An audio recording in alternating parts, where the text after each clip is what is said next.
The retirement account where I see the most mistakes happen in the traditional IRA or the 401k. The reason these accounts are so tricky and you need to have a strategy is because of the required minimum distributions, the RMDs. At 73, you have to start pulling this money out, and you have to pull it out at the rate that the IRS decides.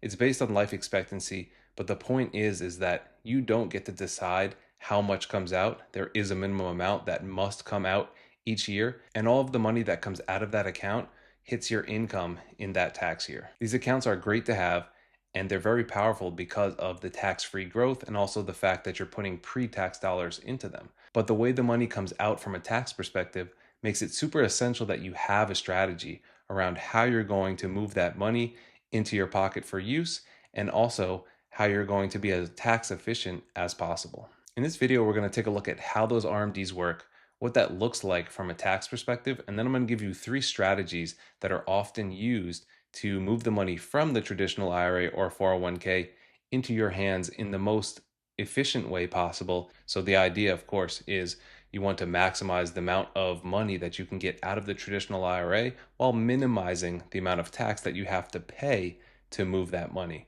And so that's why starting as early as possible is really key. But in this video, regardless of what age you are, these are 3 strategies that can be used. Okay, first, how are the RMDs calculated? Well, it's based on your age, and they start at age 73. These IRS divisors are based on life expectancy. So when you start taking the RMDs, that's the lowest amount that you'll be taking.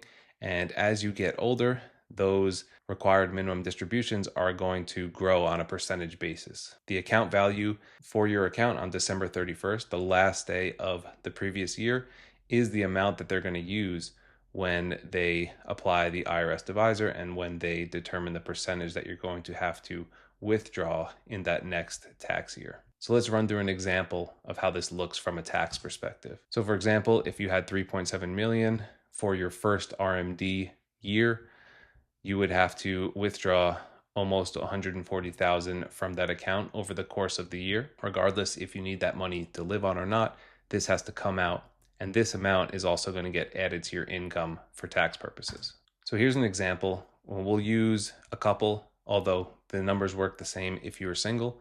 We'll say that together they have $2 million in their IRAs and 401ks.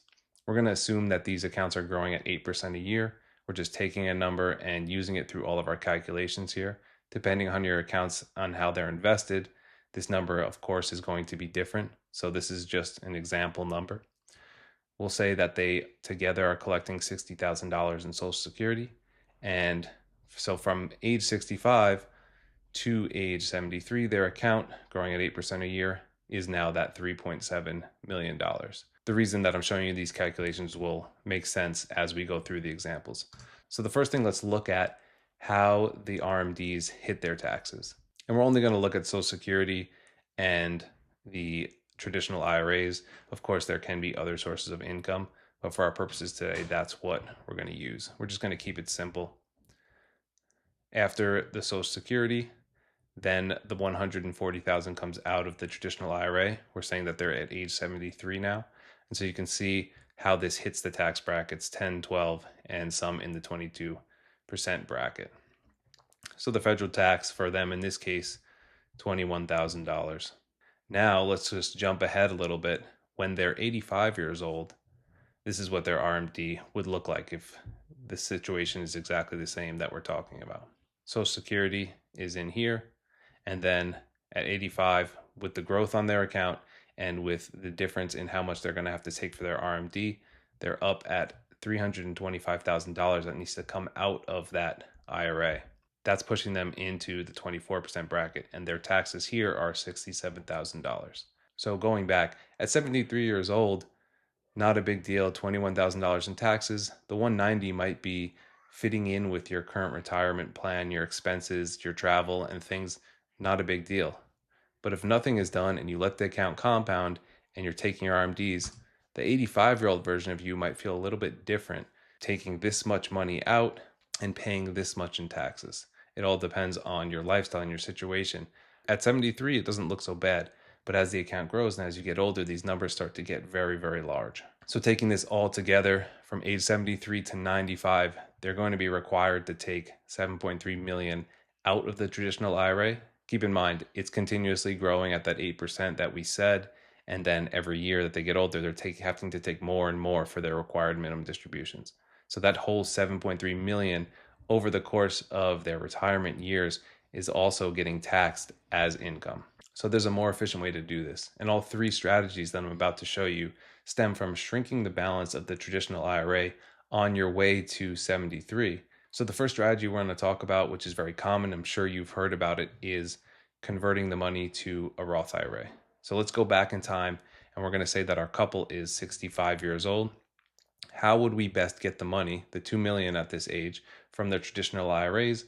How much of this money can we transition into a Roth IRA until they turn 73 in order to shrink their tax bill overall and require less of that traditional IRA money to come into them as income? So the plan would be to start pulling this money out at age 65 all the way up until age 72 in order to drop the balance of the traditional IRA and get that money into a Roth. If they were going to reinvest it, then I would say the roll to the Roth makes a lot of sense. You can reinvest it in the same way. So you pay the tax earlier when the account balance is lower. Remember, because it's going to be growing at 8% every year. So the 65-year-old balance of 2 million turns to 3.7 million when their RMDs start at 73. So we want to start shrinking that balance as fast as we can without pushing the income into the upper tax brackets. So in this strategy, we'd be taking $80,000 a year. That would just pop them just barely into the 22% bracket. And so they'd be paying the tax earlier on that money, moving it to a Roth, reinvesting. And this is how the numbers look. So from age 65 to 72, they were able to convert 640,000, and that's not counting the growth on the money. So that's just the traditional IRAs dollars that got moved into the Roth. Then if you wanted to apply an 8% return on that, you could. But we're just talking about how much money did they divert from the traditional IRA so that it didn't have to hit their income. And that 640 over that time frame would actually be a lot more if they had let it grow and compound in the traditional IRA. And so they paid taxes on this money at 10 and 12% versus waiting until 73 where the money grows, pushes them into higher tax brackets, and they'd have to pay 22 and 24% on those withdrawals. So compared to the other version, the 7.3 million is what they had to convert over their lifetime, and that all hit their personal income.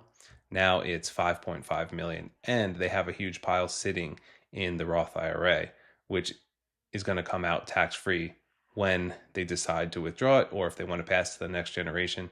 Either way. Strategy 2 is around charitable giving. So if you are someone who has been giving or you plan to in the future, using the traditional IRA is one of the most tax efficient ways to gift that money. And if this fits with your retirement plan, this is the account that I would definitely use. The rules around this in regards to your RMDs is you can actually start the charitable giving to offset your RMDs starting at 70 and a half. You can do 111,000 per person. And what this does is this actually takes the place of your RMDs. The money goes directly from your traditional IRA to the cause that you're supporting, and you don't have to take an RMD. You're not getting taxed on this withdrawals, and it all goes without ever entering your income. The last strategy is simple, but it is super effective. So take, for example, if you had your traditional IRA or your 401k, and then you had your non-qualified account, just a brokerage account. The third strategy is just drawing down the account and using the money for living expenses. In retirement, you may have different pockets of money that you can pull from, and account sequencing is super important. So depending on the amounts in each of those piles and also what your living expenses are, you may decide that drawing down the traditional IRA first up to a certain level each year before your RMDs kick in may be more strategic in the long run from a taxation perspective. Of course, it matters, what the accounts are growing at, where the money sits, how much is in a non-qualified account, how much you're getting in Social Security, and where you're going to sit on the tax brackets. But this is another way that you can reduce the balance of the traditional IRA before the RMDs hit, and it puts a little more financial flexibility in your corner, allowing you to have more control over money, choose how and when it gets taxed before having that done for you by the IRS at 73 and above. So these are three common strategies that you can plan around in retirement as your RMDs approach. They might help you with tax efficiency, they might help you be more financially flexible, and those are two huge goals, things that we often want to plan the financial aspect of our retirements around. My name is Ben Edmond. I'm a certified financial planner here in Connecticut. If you want to talk through a specific situation or reach out and have a conversation about your numbers, you can head over to our site at pasnaw.com. That's PASNAU.com.